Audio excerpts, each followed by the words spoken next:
J'ai passé littéralement 5 minutes ici, hein. Ça a failli recommencer. Il y a 3 semaines, il y a une cycliste de 29 ans qui est morte exactement à cet endroit, et depuis, il n'y a rien qui a changé. À Paris, il y a plus d'un trajet sur 10 qui se fait à vélo, c'est presque 3 fois plus que la voiture. La ville, elle s'est transformée, mais il y a un angle mort.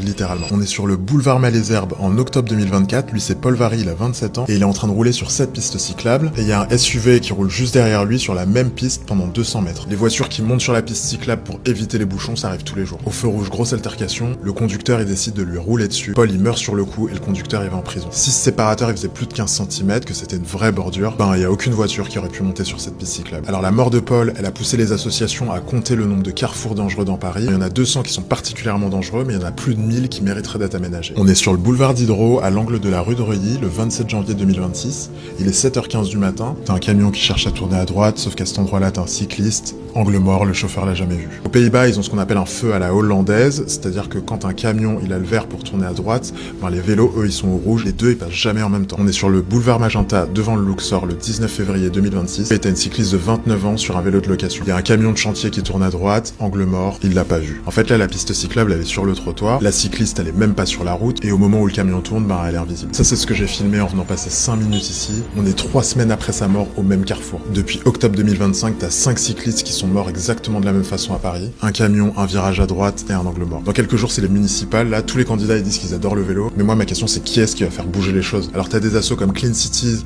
Paris en Selle, qui ont documenté spécifiquement tous les carrefours dangereux et ce que les candidats y proposent. Je t'ai mis tous les liens en bio.